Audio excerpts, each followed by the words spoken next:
Ele é sempre bom, ele nunca muda. Ele é tão bom, tão maravilhoso, que o seu amor tem nos alcançado. Amém, amados? Bondade e verdade estão seguindo, estão grudando em nós todos os dias. A Bíblia diz que ele nos amou primeiro.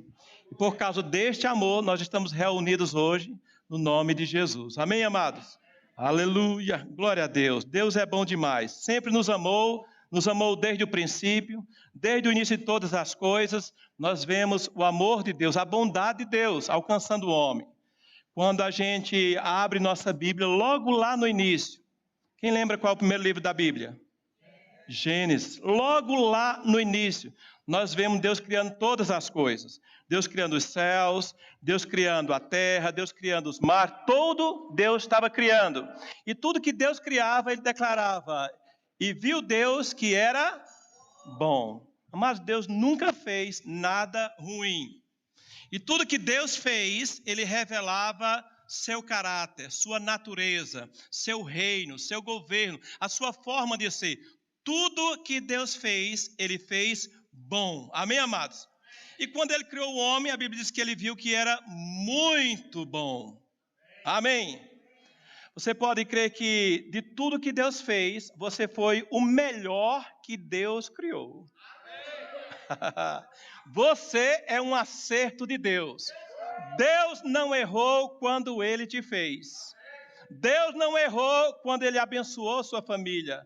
Algo curioso do nosso Deus é que na sua forma de ser e de agir, tudo que Ele fez falando. Mas depois que Deus criou as coisas, Ele os abençoou também falando. Isso diz para mim que antes de você ter algumas coisas, você pode declarar em fé e Deus te abençoar. Mas depois que Deus te abençoar, continue declarando a palavra, rendendo graças a Deus, sendo grato por aquilo que Ele fez. Amém, amados? Lá no início, lá estava Deus criando todas as coisas, com seu amor, com o seu toque de excelência.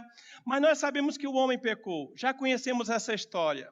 E mesmo lá no início da Bíblia, depois que o homem peca, depois que os seus filhos nascem, em Gênesis capítulo 4, nós vemos no versículo 7 que houve uma situação entre Abel e Caim. Abel tinha trazido uma oferta preciosa para Deus. A Bíblia diz também que Caim trouxe uma oferta a Deus. Moral da história, ambos trouxeram uma oferta para Deus. Mas a sua Bíblia diz que de Abel e da oferta de Abel, Deus se agradou. Ao passo que de Caim e da oferta de Caim, Deus não se agradou. E logo lá no início de todas as coisas, nós vemos o homem enciumado, o homem triste, o homem abatido. Ele tinha sido rejeitado a sua oferta. Ele estava chateado, o seu semblante decaiu. Mas mesmo o homem inclinando o seu coração para influências erradas, nós vemos um Deus que é bom, um Deus que é amor, indo ao encontro do homem. E Deus foi ao encontro de Caim. E lá no versículo 7 de Gênesis 4, a Bíblia diz que Deus falou com Caim: Caim, se você proceder bem, não é certo que você será aceito. Se você proceder bem, não é certo que você será aceito. Olha que coisa preciosa. Desde o início de todas as coisas, Deus se revelando para um homem que tinha pecado. Deus dizendo assim, olha, se você proceder bem, se você fizer as coisas como eu estou te instruindo, se você seguir minhas instruções, se você seguir minhas orientações, não é certo que você será aceito? Nós conhecemos o final dessa história. Caim, ele não deu ouvidos à voz de Deus. E ele fracassou na sua vida, na sua família, no seu ministério.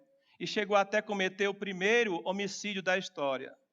Agora, é claro que eu não estou querendo lhe empolgar com esse momento aqui, mas eu quero trazer um princípio aqui no início da mensagem. Desde o início de todas as coisas, lá estava Deus, mostrando para o homem que a fórmula para nós sermos bem-sucedidos nessa terra não é difícil, não é estranha, não é complicada. Ele disse, olha, Você basta proceder bem. Basta você seguir as minhas instruções e vai dar tudo certo. Você será aceito. Sua oferta será aceita. O seu louvor será aceito. Seu ministério será aceito. Sua família será abençoada. Tudo em você será abençoado se você aprender a proceder bem. Por favor, diga assim comigo. Proceder bem. Aleluia. Procedimento lembra para a gente ao que diz respeito ao nosso modo de viver. Creia comigo. A Bíblia não diz que Deus rejeitou apenas a oferta de Caim. A Bíblia diz que Deus rejeitou Caim e Deus rejeitou a oferta de Caim. E você pode entender que quando a nossa oferta não é aceitável a Deus, não é porque Deus não gostou da oferta. É porque a nossa vida não tem sido uma oferta para Deus. Vocês estão aqui? Deus está interessado em nosso procedimento, em nossa conduta, em nosso estilo de vida, nosso modo de viver. Deus não quer que nenhum dos seus filhos viva a seu bel prazer, de qualquer jeito. É por isso que desde o início, Deus sempre procurou alcançar o homem. Lá em Hebreus capítulo 1, versículo 1, a Bíblia diz que, havendo Deus outrora falado muitas vezes e de muitas maneiras aos nossos pais, pelos profetas, hoje, nesses últimos dias, Ele nos fala por meio do seu Filho, Jesus. Entenda uma coisa, desde sempre Deus falava, Deus falou muitas vezes e de muitas maneiras. Como diz o pastor João Roberto, alguém que fala muito e de muitas maneiras é alguém que deseja ser entendido. Vocês concordam comigo? Aleluia. Antes de criar todas as coisas, Deus criou tudo falando. Mas depois que Deus criou todas as coisas, Ele continuou declarando algo para aquilo que Ele havia feito. Inclusive, para o homem, Ele os abençoou. Depois que Deus criou o homem, você podia pensar assim, não foi Deus quem fez? Não já era abençoado? Era abençoado. Mas Deus continuou declarando que o homem era bendito. E Ele declarou uma bênção sobre o homem. Amém, queridos? Aleluia. Em outras palavras, Deus nunca desistiu de nenhum de nós. Deus nunca desistiu de nenhum de nós. No coração de Deus está sempre nos abençoar. Amém? Amém? Glória a Deus. E nós sabemos que o homem pecou, se afastou de Deus, mas também nós conhecemos a história que o Salvador, o Messias, Jesus, ele veio para restaurar, para resgatar aquilo que se havia perdido. Aquilo que se havia sido extraviado, Jesus veio para resgatar isso. Diga assim, Jesus veio. Você crê que ele veio mesmo? Amém. Aleluia. Quando Jesus veio, nas suas primeiras mensagens, a Bíblia diz que ele revelava o seguinte princípio: arrependei-vos e crede no Evangelho. E diz que ele começou a anunciar o reino de Deus. Ele declarava arrependei-vos e manifestava com isso, declarando que o reino de Deus era chegado entre os homens. Eu sei que para aquele povo foi difícil entender essa expressão arrependei-vos. Mas para você hoje não é tão difícil entender que quando nós entramos no reino de Deus, nós precisamos nos arrepender. Precisa haver mudança em nossas vidas. Mudança de vida interior, mas também mudança de vida mental, né, intelectual. Mudança nos nossos pensamentos. E ele disse assim, é chegado a vós o reino de Deus. Eu sei que durante muito tempo, nas nossas vidas, nós fizemos algumas rezas, orações, e a gente dizia assim, Pai nosso que estás no céu, santificado seja o teu nome, venha o teu reino. Quem ensinou essa oração foi Jesus. Mas quando você orava ou rezava, venha o teu reino, você sabia o que você estava orando ou rezando? Você sabia aquilo que você estava declarando? Quando você dizia assim, venha o teu reino? Ou poderia melhorar a pergunta, você sabe o que é o reino de Deus? Você tem entendimento, ou você tem consciência da importância do reino de Deus na sua vida?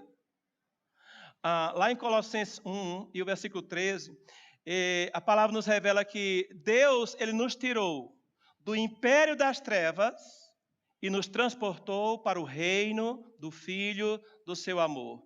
Ele nos tirou do império das trevas e nos transportou para o reino do Filho do seu amor. Ele não vai fazer isso, Ele já fez. Ele já nos tirou do império das trevas. Diga assim comigo, império das trevas. Perceba que são expressões diferentes, império e reino.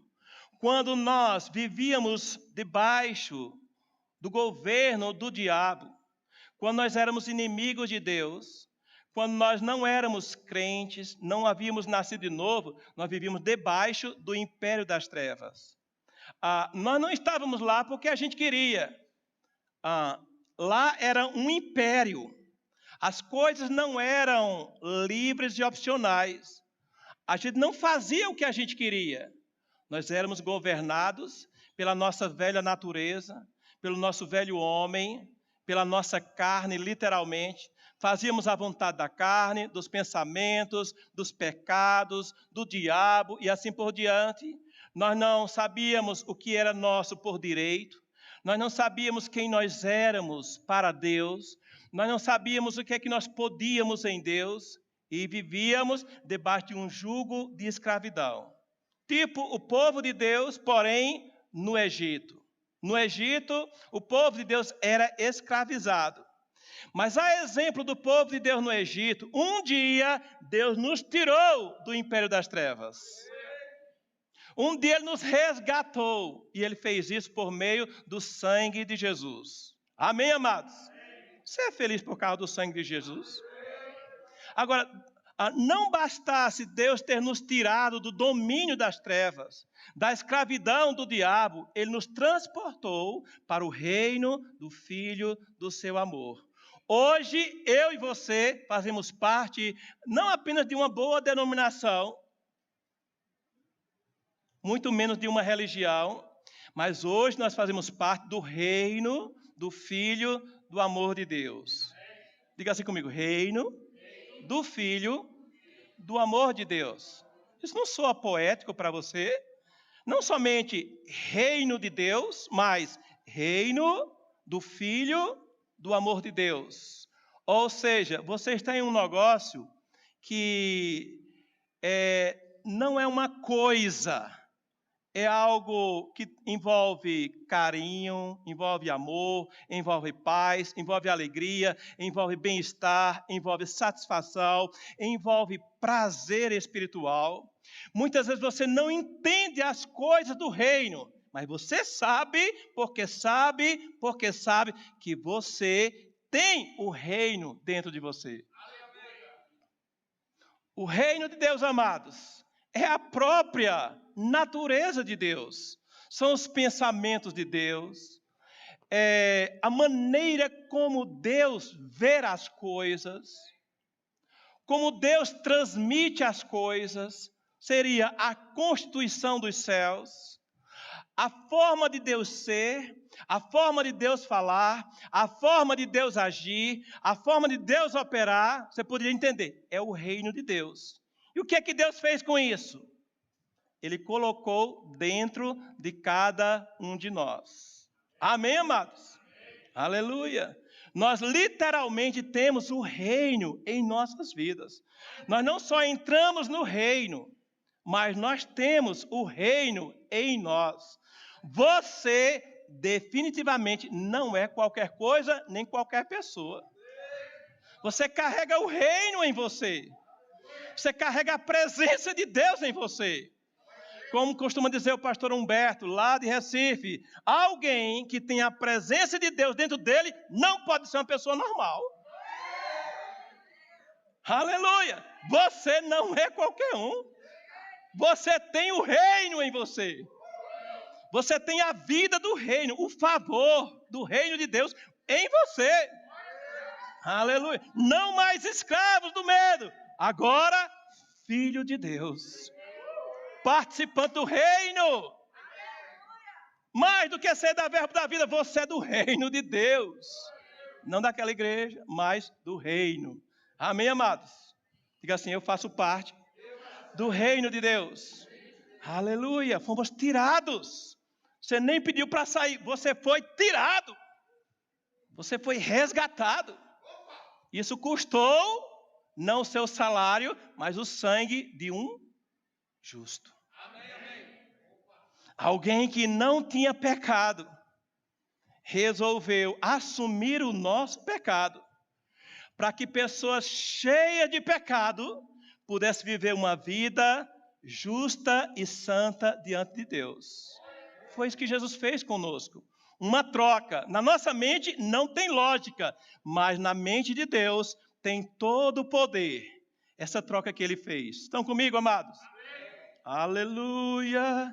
Abre comigo sua Bíblia em Mateus, capítulo 6. Mateus, capítulo 6, e a partir do versículo 24, ele diz assim, Mateus, capítulo 6, versículo 24 em diante. Deus é bom. E em todo tempo. Aleluia! Mateus 6, a partir do versículo 24, ele diz assim, ninguém pode servir a dois senhores, porque ou há de amar a um, de aborrecer-se de um e amar ao outro, ou se devotará a um e desprezará ao outro. Não podeis servir a Deus e às riquezas, ou às coisas. Por isso vos digo, não andeis ansiosos pela vossa vida, quanto ao que haveis de comer ou beber, nem pelo vosso corpo, quanto ao que haveis de vestir. Diga assim comigo, Deus está falando comigo. Aleluia. E eu sei que você conhece esse texto. Ele vai falar para a gente sobre não vivermos ansiosos, nem estressados, nem preocupados com as coisas dessa vida, com o comer, com o beber, com o vestir, com o aluguel, com o carro, com a gasolina, com a prestação. Ele diz assim, e ele continua falando, observai as aves do céu, versículo 26, não semeiam nem colhem, nem ajuntam em celeiros, contudo, vosso Pai Celeste as sustenta. Diga assim, meu Pai Celeste. Aleluia. Ele diz assim, porventura não valeis vós muito mais que as aves do céu? Você já tem essa revelação que você vale muito mais que as aves dos céus? Agora o que ele está dizendo? Deus cuida das aves dos céus, que vale muito menos do que você. Ele não vai cuidar de você? Vocês estão aqui ainda? Versículo 27. Qual de vós, por ansioso que esteja, eu sei que você nunca fica ansioso, graças a Deus, você é da fé, mas ele está falando, caso a ansiedade tentar chegar na sua vida, ele está dizendo assim, qual de vós, por ansioso que esteja, pode acrescentar um côvado ao custo da sua vida? E por que andais ansiosos quanto ao vestuário, considerai como crescem os lírios do campo, eles não trabalham nem fiam. Eu, contudo, quem está falando aqui é Jesus. Eu, contudo, vos afirmo que nem Salomão, o homem mais rico dessa terra, em toda a sua glória, se vestiu como qualquer deles. Ora, se Deus veste assim a erva do campo, que hoje existe, e amanhã é lançada no forno, quanto mais a vós outros, homens de pequena fé. Diga assim, Deus ainda está falando comigo. Você gostou dessa parte aqui? Vou repetir só porque você gostou muito. Ele diz assim, ó, ora, se Deus veste assim a erva do campo, que hoje existe, e amanhã é lançada no forno, quanto mais a vós outros, homens de pequena fé. Versículo 31. Ele diz assim, portanto, não vos inquieteis, dizendo, que comeremos, que beberemos, ou com que nos vestiremos? Porque os gentios é quem procuram todas estas coisas. Pois vosso Pai Celeste sabe que necessitais de todas elas. Buscai, pois, em primeiro lugar, o seu reino e a sua justiça, e todas estas coisas vos serão acrescentadas. Palavras da salvação. Glória a vós, Senhor. Aleluia. Vocês ainda estão aqui? Esse texto termina com esse versículo dizendo assim, buscai, pois, em primeiro lugar, o reino de Deus e a sua justiça. Mas ele começa dizendo assim, ninguém pode servir a dois senhores. Primeira pergunta para a meditação da igreja da noite. Quantos senhores você está servindo?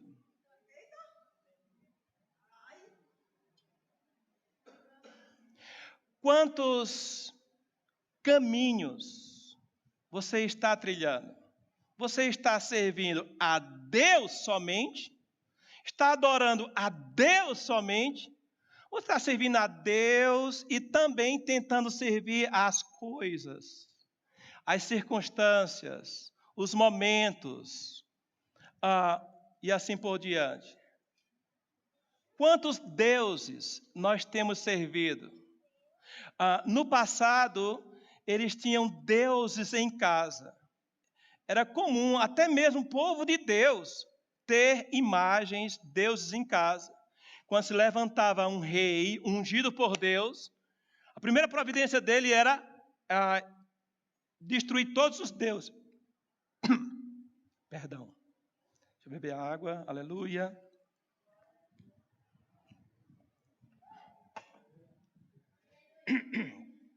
Eita, ô glória. Lá no passado, mesmo no meio do povo de Deus, eles costumavam muitas vezes, a depender do rei que estava governando, a depender da flexibilidade que o reino de Israel apresentava para ele. Se fosse um rei mau, eles traziam dos inimigos alguns costumes, alguns deuses, algumas imagens e colocavam em casa. Quando um rei ungido por Deus era estabelecido, a primeira providência deles era tirar todos aqueles deuses, aquelas imagens de outros deuses do meio do povo de Israel. De fato, hoje, os crentes, nós não costumamos colocar imagens na nossa casa. Nós não costumamos ter imagens de barro, imagens de madeira dentro da nossa casa. Mas alguns crentes têm trocado imagens naturais por imagens filosóficas, imagens de sentimentos, coisas que ele coloca dentro de casa, coisa que ele não abre mão de jeito nenhum. De repente não é uma imagem de, vamos dizer assim, de um Buda, de um Deus estranho, mas muitas vezes é algo que Deus já falou para você tirar da sua vida. Pastor, não vai lá tirar? Mas você tem esse poder de tirar da sua vida imagens, deuses, coisas, costumes, que você pode não estar fazendo um culto para essas coisas em casa, mas só o fato delas estarem ocupando lugar na sua vida significa que você está dividido ou dividida entre dois pensamentos. Ninguém pode servir a dois senhores. Um dos problemas do mundo gospel moderno é que ninguém sabe mais o que significa ser senhor. Parece uma coisa ultrapassada. E muitas vezes começa dentro de casa. Não se considera os pais. E depois chega na família, não se considera o esposo. E muitas vezes chega na igreja, não se considera também Deus. Porque já vai ficando uma vida tão superficial que não há mais respeito, consideração, honra por aquele que Deus colocou como autoridade. Jesus na nossa vida não é um Papai Noel. Não, Ele é Senhor das nossas vidas. Ele é o nosso dono. Ele é o Rei dos reis. Senhor dos senhores. Vocês estão comigo? Mas depois que Jesus falou, ninguém pode servir a dois senhores, parece que ele mudou de assunto. Ele diz assim, olha, não andeis ansiosos por coisa alguma. Não andeis ansiosos por coisa alguma. Deus está falando com você hoje à noite. Não andeis ansiosos. Eu sei que você saiu de casa. Deus fala comigo nesse culto. Pois eu digo, Ele já está falando com você. Porque se você aprender a servir ao Deus certo, a ansiedade vai sair da sua vida.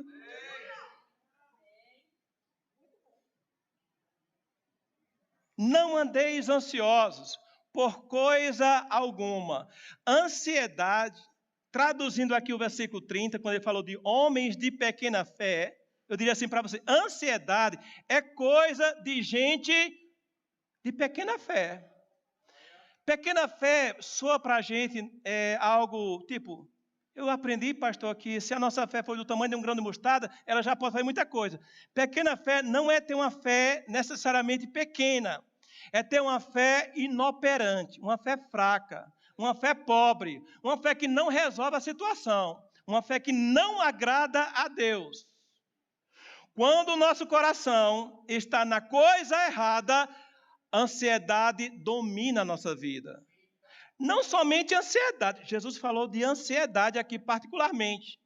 Mas eu diria para você, medo, ansiedade, dúvida, incredulidade, todo tipo de sentimento negativo entra quando o Deus certo não está ocupando o primeiro lugar em nós. Eu sabia que vocês iam ficar empolgados com isso. Não andeis ansiosos. Pastor, o que seria pior do que viver ansioso? É viver inquieto, ansioso, dizendo. Porque para o crente é viver na fé declarando. Mas tem gente que está ansioso dizendo. Com quem ele encontra só sai ansiedade, preocupação, mais isso, murmuração, mas não sei o quê, mas não tem jeito, mas é complicado, e isso, e aquilo, como é que vai ser, como é que Deus vai fazer? Ele falou aqui, não andeis inquietos dizendo. E ele deu uma dica forte, diz assim, olha, no versículo 31, isso é para os gentios. Quase que ele diz, isso é para a gentalha. Ou seja, isso é para quem não tem Deus. Isso não cai bem num crente. Cai bem em você as vestimentas da fé. Deus falou, vai acontecer. Cai bem na sua vida, chegar cedo na igreja e começar a declarar aquilo que o pastor Marcos estava declarando. Deus de milagres, Deus de promessa, Deus que não falha. Cai bem para qualquer um de nós ter um louvor nos nossos lábios. Amém, amados? Não somente uma declaração antes do milagre acontecer, mas mantermos a nossa confissão depois que a bênção chega. Aleluia. E ele continua dizendo assim, no final desse texto, não somente não devemos andar ansiosos, mas devemos buscar em primeiro lugar. Diga assim comigo, em primeiro lugar. Deixa eu contar uma revelação. Quando Deus diz em primeiro lugar, ele não estava, atrapalhado. Ele não estava dizendo assim, tanto faz ser primeiro, ser segundo, ser terceiro. Não. Em primeiro lugar significa em primeiro lugar. No grego, no hebraico, no aramaico, em primeiro é em primeiro. Tem que vir na frente.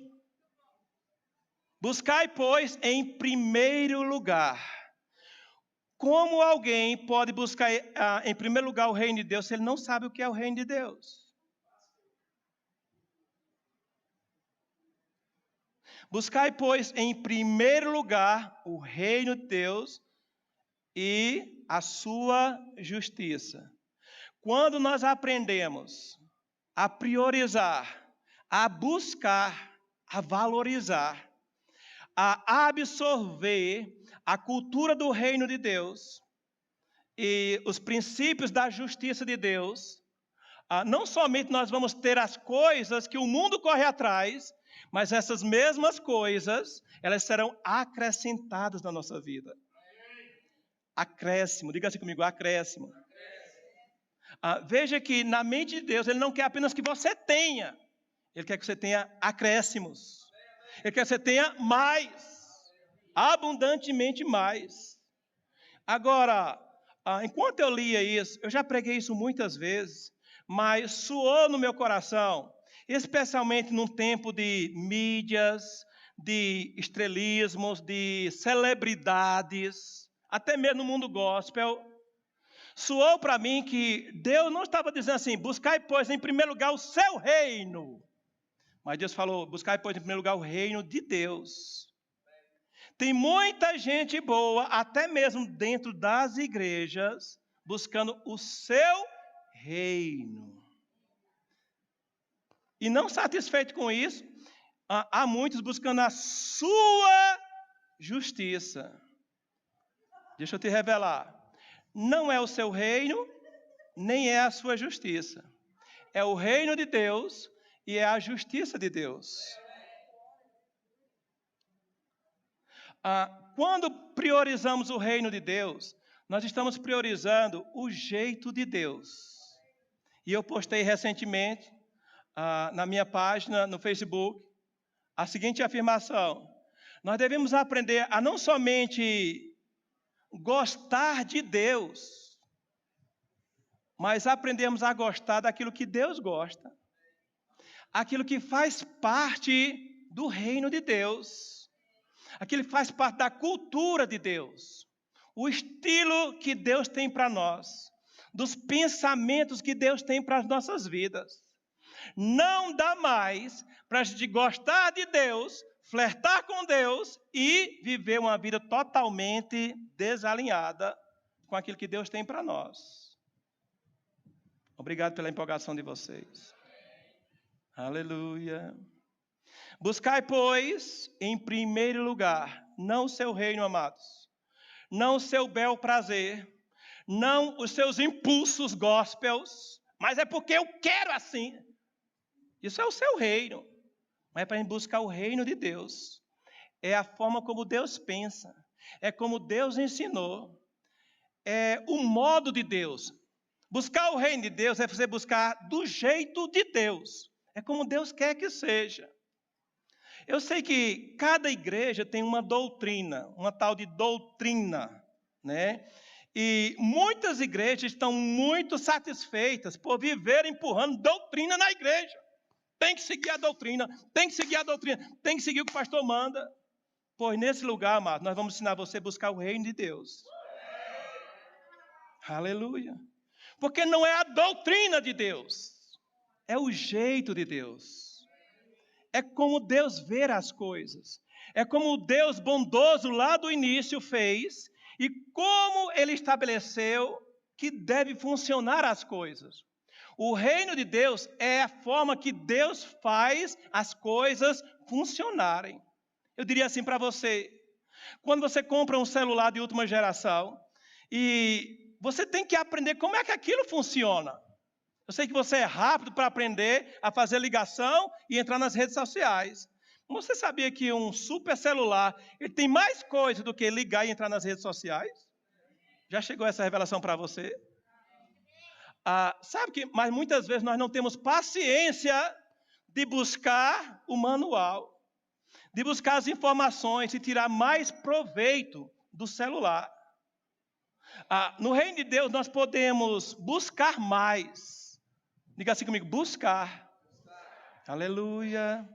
Não é uma coisa que já está aí, tipo, vai acontecer, quer você busque, quer você não busque. Não, você precisa aprender a buscar. Você precisa se interessar pelas coisas de Deus. Se interessar pela mentalidade de Deus. Pela forma como Deus vê as coisas. O jeito de Deus fazer, o jeito de Deus operar. Vocês estão comigo? Amém. Aleluia. Quando nós chegamos aqui em Romanos capítulo 14 e o versículo 17, você pode abrir comigo sua Bíblia em Romanos 14 e o versículo 17. É um versículo muito precioso, muito importante para nós. Romanos 14 e o versículo 17. Aleluia. Ele diz assim, porque o reino de Deus não é comida nem bebida, mas justiça, paz e alegria no Espírito Santo. Vocês estão aqui? Percebe que ele falou que o reino de Deus não é. E depois ele diz assim, o reino de Deus é. Então, tão importante quanto você saber o que é o reino de Deus, é também você saber o que é que ele não é. E é bom você entender, o reino de Deus não é comida nem bebida.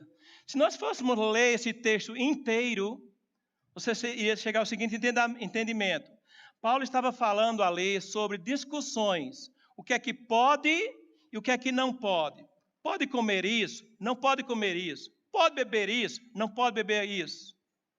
Então, desde aquele tempo, olha, desde os dias de Paulo, cerca de 2000 anos atrás, que os crentes já viviam atrás dessas perguntas. Pastor, pode isso? Isso aqui pode ou não pode, pastor? E sempre trazia as buchas para o pastor. Por falar em trazer bucha para pastor, deixa eu dar uma dica para vocês como é a melhor maneira de você saber se algo pode ou se aquilo não pode na sua vida. Não é nem mesmo consultando o seu pastor. E como seria, pastor? Consulte o Espírito Santo.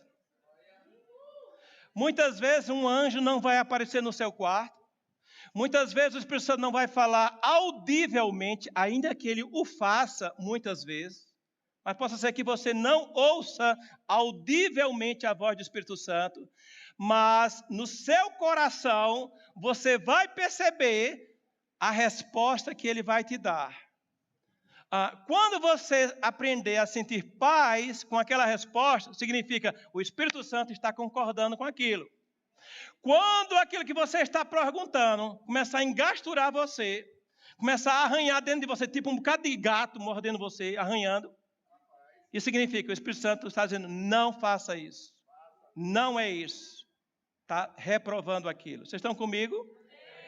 Aleluia. Deus não é obrigado a responder a gente do jeito que a gente quer. Não. Afinal de contas, Ele não é o nosso empregado. Ele é o nosso Senhor. Aleluia. Cabe a cada um de nós aprendermos a ouvir a voz de Deus. E aceitar como Ele fala conosco. Muitas vezes Ele vai falar por meio do testemunho interior. A propósito, a palavra está dizendo aqui que o reino de Deus não é comida nem bebida. Em outras palavras, ele está dizendo assim, não é discussão. Não é debate. Não é você tendo razão e o seu irmão não tendo razão. Não é sua opinião. Não, o reino de Deus não são opiniões. Não é se degladiando, quem está certo, quem está errado. O reino de Deus não é isso. Nem é físico, nem é briga, nem é discussão, nem é político. O reino de Deus é justiça, paz e alegria no Espírito Santo. Por favor, diga assim comigo. O reino de Deus é justiça, paz e alegria. Existem crentes que eles conhecem muito as letras da Bíblia. as informações, vamos dizer assim, a teologia da Bíblia. Mas nós respeitamos a teologia, respeitamos o conhecimento, mas a Bíblia não diz que o reino de Deus é conhecer demais, é saber tudo de Bíblia, é ser um gênio da Bíblia. A Bíblia não diz isso. Diz que o reino de Deus é mais simples. É tipo justiça, paz e alegria no Espírito Santo. Agora vamos concordar comigo. Se o reino de Deus, pensa aqui, o reino de Deus é justiça, paz e alegria, se nós queremos desfrutar do reino ou buscar o reino em primeiro lugar, nós precisamos saber o que é justiça, paz e alegria. Estão comigo? Amém. Aleluia. Percebe que ele diz, buscar em primeiro lugar o reino e a sua justiça. Nós já aprendemos que não é a nossa justiça. Lá em Isaías 43, ele nos diz que a nossa justiça são as nossas justiças. A nossa justiça é como trapo de imundícia diante de Deus. Em outras palavras, as nossas razões, os nossos direitos, isso não tem validade diante de Deus. Porque quem é o homem que pode argumentar com o Criador? Porque fez isso, porque fez aquilo. Não é a nossa justiça que nós devemos entender como sendo o reino de Deus. E eu sei que quando a gente fala assim, fica muito superficial. Mas deixa eu dizer uma coisa, tem irmãos buscando garantir sua própria justiça, até mesmo dentro da igreja. Querendo fazer prevalecer a sua justiça. Se as coisas não forem do seu jeito, não serve. Briga, chuta o pau da barraca, chega mesmo até a sair da igreja. Querendo impor a sua justiça. Não é disso que Deus está falando. O reino de Deus não tem nada a ver com a nossa justiça própria, com os nossos direitos, com a nossa razão, porque eu penso assim, porque deveria ter democracia na igreja. Olha aí. Quantos sabem que o reino de Deus não é uma democracia? Aleluia. O nome já diz, é reino. Aleluia.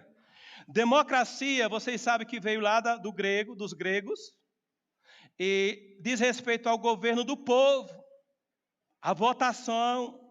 Vocês estão entendendo de votação nesses dias, não? Mas reino é diferente. Você não entrou no reino porque você ganhou uma eleição, porque o pastor gostou de você. Você não se tornou um ministro na igreja porque você foi muito legalzinho, porque o pastor foi com a sua cara. Não, amados. No reino nós nascemos. Nicodemos, ele era um mestre em Israel, lá em João capítulo 3. E ele era um doutor da lei, alguém muito entendido de Bíblia, mas não entendia de novo nascimento, por conseguinte, não entendia de reino. Jesus disse assim, olha, quem não nascer da água e do Espírito não pode ver o reino de Deus. Vocês estão aqui? Amém. Aleluia. Para entrar no reino, a gente precisa nascer. Duas coisas que você não foi porque você mereceu. Ter participado do primeiro nascimento, ou seja, quando você nasceu de papai e mamãe, acredite, você não pediu para nascer. Você não sabia que ia nascer, de seu pai e de sua mãe. Você crê nisso? Então, você entrou na sua família. Quando você entrou na sua família, você entrou neste mundo, acredite. Você entrou nesse mundo porque você entrou na sua família. Estão comigo? Mas quando você nasceu de novo, quando você nasceu da água e do Espírito, ou seja, quando você nasceu da palavra de Deus e do Espírito de Deus, você entrou no reino de Deus. E que sacrifício você fez para isso? Não, quem se sacrificou foi Jesus. Quem pagou o preço foi Jesus. O nosso sacrifício foi ter aceito, recebido É por isso que muitas vezes, na hora do apelo na igreja, os pastores falam: quem quer receber Jesus? Não é pagar para ser crente, não é mudar de igreja, é simplesmente receber o presente da salvação. Quando você recebeu esse presente, você entrou no reino de Deus. E agora, 1 de Pedro 2, versículo 9, diz que hoje nós fomos feitos reino e sacerdotes. Amém? Diga assim comigo: reino e sacerdote. Você entrou na família de Deus, você passou a ser reino e sacerdote. Ele é o rei maior. E é por isso que lá em Apocalipse diz que ele é o rei dos reis. Amém, amados? E ele é o Senhor dos senhores. Aleluia! Não é o rei do mundo, não. É o rei da nossa vida. Aleluia! E ele trouxe esse reino e proporcionou que esse reino viesse habitar dentro de nós. Nós literalmente temos o reino dentro de nós. Pessoas maldosas às vezes discutem com os verbianos assim: mas esse povo parece ter um rei na barriga. Mas não é que é verdade? Nós temos o rei dentro de nós. Não é aqui dentro. Amém? A Bíblia diz que maior é aquele que está em nós do que o que está no mundo. Você tem o maior habitando dentro de você. Aleluia. E quando ele veio, ele trouxe o reino. Ele trouxe a forma de Deus operar, de Deus agir e depositou isso dentro de nós. Tudo do reino de Deus está dentro de mim e de você. Aleluia. Quando ele diz assim: buscai, pois, em primeiro lugar o reino, não é para você ir para um lugar, não é para você buscar no prédio, no monte, lá em Jerusalém, não. Você vai buscar vivenciar dentro de você. É um novo estilo de vida. São novos hábitos, novos costumes. É uma nova forma de viver. Não é uma forma gospel, não é uma forma religiosa, não é uma forma denominacional, não é uma doutrina de homem. São princípios do reino que ele colocou dentro de nós. Diga assim comigo: dentro. Aleluia. Um verdadeiro filho no reino de Deus, ele aprende a viver de dentro para fora. De dentro para fora. Onde foi que Deus estabeleceu justiça na nossa vida? No nosso espírito. Aleluia. Justiça é uma posição. Não é algo que você conquista. Não é que você domina. Não tem nada a ver com seus esforços. Não. Foi algo que Jesus fez por todos nós. Segundo aos Coríntios 5, 21, ele diz assim: olha, aquele que não conheceu o pecado, Jesus, o único que não conheceu o pecado. A Bíblia diz que Deus o fez pecado por nós, para que nele nós fôssemos feitos justiça de Deus. Aquele que não conheceu o pecado, aquele que nunca pecou, a Bíblia diz que Deus o fez pecado por nós. Aquele que era justo, Deus o fez injusto por nós. Aquele que nunca teve doença, Deus o fez doente por nós, na cruz do Calvário. Para quê? Para que hoje eu e você desfrutássemos do reino. Aleluia! Desfrutássemos dessa posição de justiça. Não tem nada a ver com o seu merecimento, não tem nada a ver com a sua família, não tem nada a ver com o prédio da sua igreja, com a sua denominação. Tem tudo a ver com o que ele fez por nós. Tem tudo a ver com o sacrifício de Jesus na cruz do Calvário. Amém, amados? Não só conhecermos a nossa posição de justiça, mas desenvolvermos uma consciência de justiça. Você precisa ser um crente que desenvolve a sua consciência de justiça. Não é pelos meus méritos, não é porque eu sou da Verbo da Vida, não é porque eu tenho um pastor, não é porque eu tenho uma boa doutrina, é porque Jesus me fez justiça de Deus. Romanos 5, versículo 1, ele diz assim: justificados, pois, mediante a fé, temos paz com Deus. Aleluia! Sabe como é que é um luxo você viver em paz com Deus? não com medo de Deus, não estressado, não ansioso, mas em paz com Deus? Pastor, explique para mim como é viver em paz com Deus. Está tudo bem entre você e Deus. Não é viver fugindo de Deus, fugindo da igreja, fugindo do pastor, fugindo dos crentes. Isso é estar sem paz com Deus. Mas com a consciência de justiça, você vive em paz com Deus. Aleluia. Livre, leve e solto. Porque o jugo de Jesus não é pesado. Não tem na Bíblia. É pesado ser crente. É difícil ser crente. Não tem na Bíblia. Tem na cabeça do diabo. Jesus disse assim, olha, tomai sobre vós o meu jugo e aprendei de mim, porque eu sou manso e humilde de coração. Porque o meu jugo é leve e o meu fardo é suave. Diga assim comigo, leve e suave. Diga assim, leve e suave é para a minha vida. Aleluia. Uma posição de justiça. Hoje você é justo diante de Deus. Hoje você pode estar na presença de Deus 24 horas por dia. Hoje você pode viver na presença de Deus sem medo, sem coordenação, sem ansiedade, sem dúvida, sem incredulidade, sem sentimento de inferioridade e sem sentimento de indignidade. Você pode estar na presença de Deus como se você nunca tivesse pecado. Amém, amados? Mesmo você sabendo que eventualmente nós podemos falhar. Mas mesmo quando nós falhamos hoje, a Bíblia diz que se nós confessarmos os nossos pecados, 1 João 1,9, Ele é fiel e justo para nos perdoar os pecados e nos purificar de toda injustiça ou de toda iniquidade. Vocês estão comigo? Aleluia. O reino de Deus é justiça. O reino de Deus também é paz. Diga assim comigo, o reino de Deus é paz. Aleluia. Você está vivendo em paz? Viver no reino, se o reino é paz, viver no reino é viver em paz.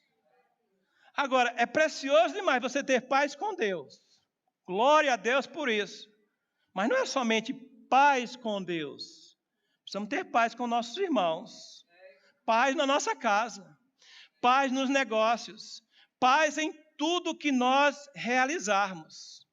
Vocês conhecem que lá do hebraico paz é shalom. Diga assim, shalom. Do grego é eirene. Diga assim, eirene. E tudo isso significa viver o melhor de Deus nessa terra. Paz não é você viver com ausência de problemas. Paz é você viver confiante em Deus, mesmo passando pelos problemas. Falando como Paulo falava, porque eu sei em quem eu tenho crido. É bom você saber no que você crê, mas a sua fé fica mais forte quando você sabe em quem você crê. Amém, amados? Paz é fruto da nossa confiança em Deus. Recentemente, nosso amado Gênesis pregou sobre confiar em Deus. E eu resumiria assim para você, muita confiança em Deus. Muita paz. Muita vida na palavra. Muita paz. No dia que você me mostrar um crente estressado, todo bagunçado, sem saber para onde ir, eu vou te mostrar um crente que se distanciou da palavra de Deus. Se afastou da palavra. É a paz é a palavra que traz paz para nós. Não é a letra, o saber, o versículo, não. É a vida na palavra. Que por tabela é uma vida de fé. Vida de fé é vida na palavra. E vida na palavra é uma vida cheia de paz.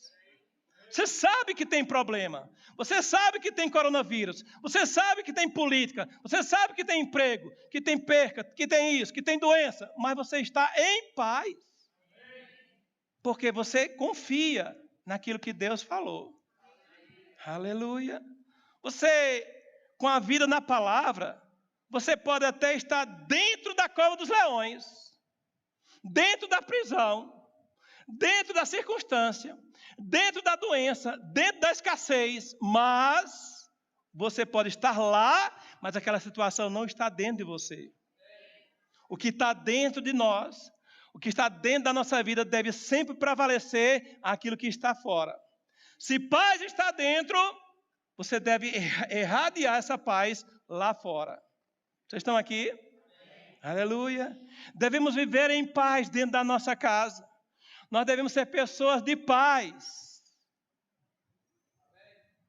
Tem crente que anda tão conturbado, tão estressado, que nem mais cumprimentam com a paz do Senhor. Até esqueceu que isso existe. A Bíblia diz que a boca fala do que o coração está cheio. Paz que está dentro, amados, deve transbordar por fora. Quando andamos em paz, mesmo quando passamos por situações adversas, e Jesus não mentiu para nós, ele disse, olha, no mundo tereis aflições. No mundo você pode passar pela cova dos leões. Mas quando nós passarmos pela cova dos leões, quem tem que ficar estressado são os leões. Amém? Aleluia. Quando você passar pela fornalha 7 vezes mais ardente, quem tem que ficar preocupado é quem lhe colocou lá. Você simplesmente aprende a fazer o que nós cantamos agora há pouco, descansar no Senhor. Fé descansa em Deus. Ansiedade se estressa com os problemas, mas fé descansa em Deus. O Ministério de Música pode vir. Ele diz assim que o reino de Deus é justiça, paz e alegria. Pastor, como é que eu faço para viver no reino de Deus e desfrutar do reino? Viva em justiça, viva em paz e viva em alegria. Alegria é a cara de um crente bem resolvido. Alegria foi feito para você. Amém, amados? A gente não se alegra se tudo vai bem. A gente se alegra porque tudo está bem aqui dentro. É fruto do Espírito. É fruto de uma nova vida em Deus. É fruto de um reconhecimento que o maior habita em mim. É um estilo de vida. Se alegrar deve ser um costume cristão. Se alegrar deve ser um costume da nossa vida. Vocês estão aqui? Você sabia que hoje a gente cumprimenta os crentes com a paz do Senhor, mas os primeiros crentes cumprimentavam com a alegria do Senhor? E era, pastor, era, porque era um estilo de vida para eles. Às vezes eles eram chicoteados, eram presos, saíam da prisão pulando de alegria. Sabe o que é isso? Consciência do que está dentro deles. A alegria é uma presença. Diga assim, alegria é uma presença. Que presença? De Deus! Se a sua consciência da presença de Deus for grande, a sua alegria será gigante. Pega isso! Consciência grande de Deus. Alegria, sem caber em você. Aleluia! Nós somos casa, morada de Deus. Nós deveríamos nos sentir pequenos demais para uma presença tão grande de Deus em nós. Você crê que Deus é grande? Amém. Você deveria deixar essa grandeza transbordar em você.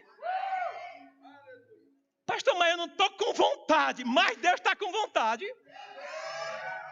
Pastor, onde é que tem que Deus está com vontade? Filipenses 4:4. Ele diz assim, alegrai-vos sempre no Senhor. Alegrai-vos sempre no Senhor. Você pode não estar com vontade de se alegrar, mas Deus está com vontade dentro de você. E não é de fazer cócegas em você, não. É de liberar um poder a partir do seu homem interior. Alegria é poder. Alegria é um poder. Neemias 8:10 diz que a alegria do Senhor é a nossa força. Crente forte é crente que anda em alegria.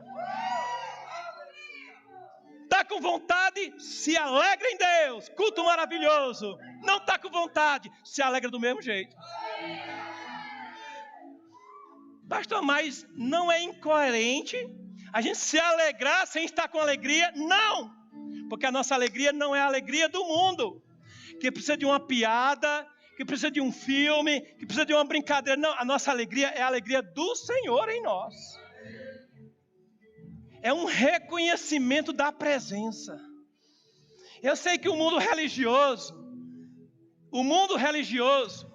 até mesmo o mundo gospel, ele aprendeu que reconhecer a presença de Deus é ficar assim. Reverência na igreja, pastor.